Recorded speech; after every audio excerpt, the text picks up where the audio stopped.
അത്ഭുത ശക്തിയുള്ള വസ്തുക്കളെയും രൂപങ്ങളെയും കയ്യിൽ വെക്കാനും അതിനെ പൂജിക്കാനും അതിൽ നിന്ന് നേട്ടങ്ങളും വിജയങ്ങളും ലഭിക്കാൻ ആഗ്രഹിക്കുന്നവരാണ് മനുഷ്യർ. ഈ ലോകത്തിലെ ഏറ്റവും കൂടുതൽ അത്ഭുത ശക്തിയുള്ള വസ്തു ഏതെന്ന് അന്വേഷിച്ച് നടക്കുന്ന പലരും ഇന്നുണ്ട്. ഇവരൊക്കെ തിരിച്ചറിയാതെ പോകുന്ന ഒരു യാഥാർത്ഥ്യമാണ് ദിവ്യകാരുണ്യത്തിലെ അത്ഭുത ശക്തി. ദിവ്യകാരുണ്യത്തിൽ സത്യമായും വസിക്കുന്നത് ഈശോയാണെന്ന് തിരിച്ചറിഞ്ഞാൽ ആ ദിവ്യകാരുണ്യത്തെ ഉപേക്ഷിച്ച് മറ്റൊരു വസ്തുക്കളിലേക്കോ വിഗ്രഹങ്ങളിലേക്കോ മനുഷ്യർ പോകില്ല. തങ്ങൾ ക്രിസ്ത്യാനികളാണ് എന്ന് പറഞ്ഞു നടക്കുന്നവർ തന്നെയാണ് ചിലപ്പോഴൊക്കെ ദിവ്യകാരുണ്യത്തിലെ ഈശോയുടെ സാന്നിധ്യത്തിൽ ഏറെ സംശയിക്കുന്നത്. എന്നാൽ വൈദികൻ ബലിയർപ്പിച്ച് കൂദാശ ചെയ്ത് ആശീർവദിച്ച് വിശ്വാസികൾക്ക് നൽകുന്ന ആ തിരുവോസ്തിയിൽ ഈശോയുണ്ടെന്ന് പൂർണ്ണമായി വിശ്വസിക്കുന്നവരാണ് സാത്താൻ ആരാധകർ. അതുകൊണ്ട് തന്നെയാണ് കൂദാശ ചെയ്ത തിരുവോസ്തിക്ക് വേണ്ടി അവർ മറ്റുള്ളവരെ ഉപകരണങ്ങളാക്കുന്നത്. പക്ഷേ ആ ദിവ്യകാരുണ്യം അവർക്ക് നേട്ടങ്ങൾ കൊയ്തെടുക്കാനോ അവരുടെ ആവശ്യങ്ങൾ നേടിയെടുക്കാനോ അല്ല, മറിച്ച് സാത്താന്റെ ശത്രുവായ ക്രിസ്തുവിനെ അവഹേളിക്കുവാനും അവനെ വേദനിപ്പിക്കുവാനും വേണ്ടിയാണ്. എന്നിരുന്നാലും അവർ പോലും വിശ്വസിക്കുന്നുണ്ട് അതിൽ ക്രിസ്തു ഉണ്ടെന്ന്. ഈ ഭൂമിയിൽ ഏറ്റവും കൂടുതൽ അത്ഭുതങ്ങൾ പ്രവർത്തിച്ചും മരിച്ചവരെ ഉയർപ്പിച്ചും പാപികളെ പശ്ചാത്താപത്തിലേക്ക് നയിച്ചും പ്രകൃതിയെ പോലെ നിയന്ത്രിച്ചും ഈ ലോകത്ത് ജീവിച്ച ദൈവപുത്രനായ യേശു തന്റെ സാന്നിധ്യം ഇന്നും ലോകത്തിൽ നിലനിൽക്കാൻ മനുഷ്യന്റെ കൂടെ ആയിരിക്കാൻ സ്വയം ചെറുതായതാണ് ദിവ്യകാരുണ്യം. ഇത് തിരിച്ചറിയാതെ പോകുന്ന മനുഷ്യർക്ക് ദൃശ്യമായ മറ്റ് അടയാളങ്ങളിലൂടെ യേശു തന്നെ വെളിപ്പെടുത്തിയിട്ടുണ്ട്. അതാണ് ദിവ്യകാരുണ്യ അത്ഭുതങ്ങൾ. ഇന്ന് നമ്മൾ കാണാൻ പോകുന്നത് പോർച്ചുഗലിലെ സാന്താരേമിൽ നടന്ന ദിവ്യകാരുണ്യ അത്ഭുതത്തെക്കുറിച്ചാണ്.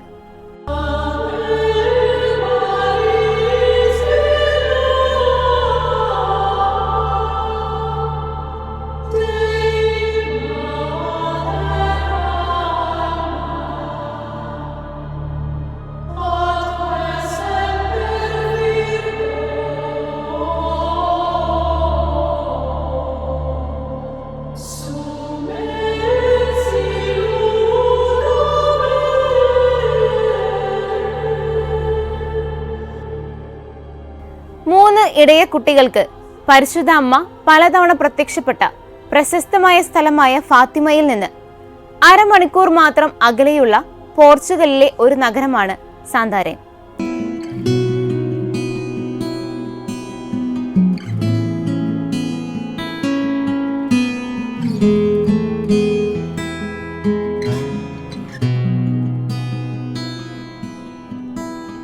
ഇറ്റലിയിലെ ലാൻസിയാനോയിൽ നടന്ന ദിവ്യകാരുണ്യ അത്ഭുതത്തിന് ശേഷം 1266 ഫെബ്രുവരി 16 സാന്താരേമിൽ നടന്ന ദിവ്യകാരുണ്യ അത്ഭുതം ഏറ്റവും പ്രശസ്തമായ രണ്ടാമത്തെ അത്ഭുതമായി കണക്കാക്കപ്പെടുന്നു.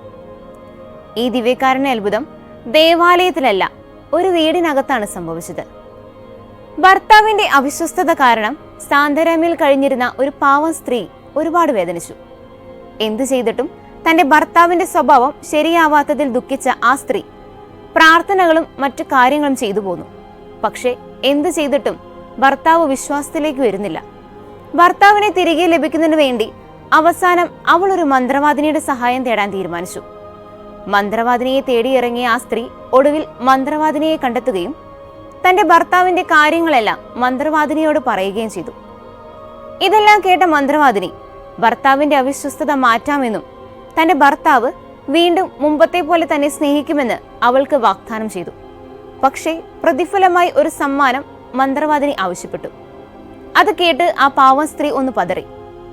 വൈദികൻ ആശീർവദിച്ച് കൂദാശ ചെയ്യപ്പെട്ട തിരുവോസ്തിയാണ് പ്രതിഫലമായി മന്ത്രവാദിനി ആ സ്ത്രീയോട് ആവശ്യപ്പെട്ടത്. തന്റെ ഭർത്താവിനെ വീണ്ടെടുക്കാൻ വേണ്ടി ആഗ്രഹിച്ച ആ ഭാര്യ മനസ്സില്ലാ മനസ്സോടെ സമ്മതിച്ചു. തിരുവോസ്തി എത്തിച്ചു തരാമെന്ന് വാക്കുകൊടുത്തു. അടുത്ത ദിവസം വിശുദ്ധ സ്റ്റീഫന്റെ ദേവാലയത്തിൽ കുർബാനയ്ക്ക് പോയ സ്ത്രീ ദേവാലയത്തിൽ വിശുദ്ധ കുർബാനയുടെ സമയത്ത് എങ്ങനെ തിരുവോസ്തി ഇവിടെ നിന്ന് കൊണ്ടുപോകാമെന്ന് ആലോചിച്ചു കൊണ്ടിരുന്നു. വിശുദ്ധ കുർബാന സ്വീകരണ സമയത്ത് വൈദികനിൽ നിന്ന് അവൾ നാവിൽ സ്വീകരിച്ച തിരുവോസ്തി ഭക്ഷിക്കാതെ വായിൽ നിന്നെടുത്ത് തന്റെ ശിരോവസ്ത്രത്തിൽ പൊതിഞ്ഞു സൂക്ഷിച്ചു. തുടർന്ന് വിശുദ്ധ കുർബാനയ്ക്ക് ശേഷം മന്ത്രവാദിനിയുടെ അടുത്തേക്ക് മോഷ്ടിച്ച തിരുവോസ്തിയുമായി അവൾ യാത്ര തിരിച്ചു. അവളുടെ കൈകളിലിരുന്ന് ശിരോവസ്ത്രം നനയുന്നത് പോലെ അവൾക്ക് അനുഭവപ്പെട്ടു.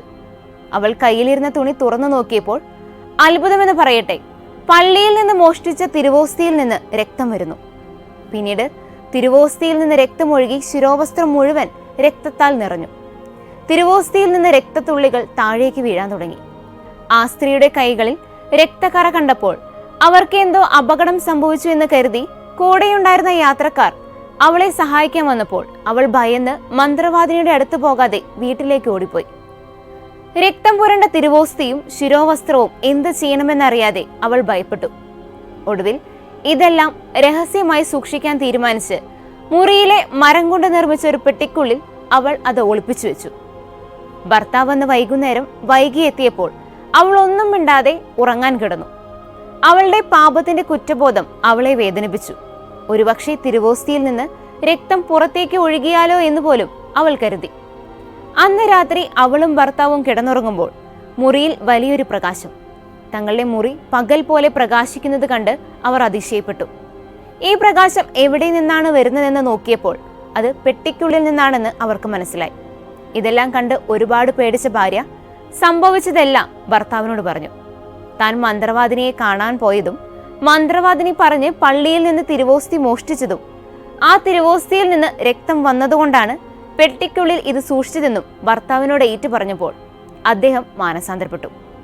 നേരം വെളുക്കുന്നതുവരെ ഇരുവരും മുട്ടുകുത്തി തിരുവോസ്തിക്ക് മുമ്പിൽ പ്രാർത്ഥിച്ചു.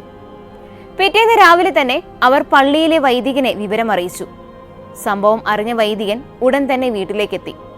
പട്ടണവാസികൾക്കിടയിൽ വാർത്ത പെട്ടെന്ന് പരന്നു. സംഭവിച്ചതെല്ലാം കേട്ട് ആളുകളും ഓടിക്കൂടി.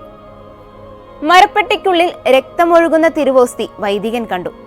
ഇതൊരു അത്ഭുതമെന്ന് വിശ്വസിച്ച വൈദികൻ രക്തം വാർന്നൊഴുകുന്ന തിരുവോസ്തി പള്ളിയിലേക്ക് മാറ്റാൻ തീരുമാനിച്ചു. അങ്ങനെ നിരവധി പുരോഹിതരുടെയും വിശ്വാസികളുടെയും അകമ്പടിയോടെ പ്രദക്ഷിണമായി തിരുവോസ്തി പള്ളിയിലേക്ക് കൊണ്ടുപോയി. പള്ളിയിലെത്തിച്ച തിരുവോസ്തിയിൽ 3 ദിവസം തുടർച്ചയായി രക്തം ഒഴുകിക്കൊണ്ടേയിരുന്നു. വിശ്വാസികൾക്ക് കാണാൻ കഴിയുന്ന വിധത്തിലായിരുന്നു അപ്പോഴെല്ലാം തിരുവോസ്തി ദേവാലയത്തിൽ വെച്ചിരുന്നത്. പിന്നീട് വൈദികൻ മെഴുകുതിരികൾ ഒരുക്കിയുണ്ടാക്കിയ ഒരു പേടകത്തിൽ ഈ തിരുവോസ്തി വെച്ച് സക്രാരിക്കുള്ളിൽ സൂക്ഷിച്ചു. അതിശയമെന്ന് പറയട്ടെ, മറ്റൊരു അത്ഭുതവും ഇവിടെ സംഭവിച്ചു.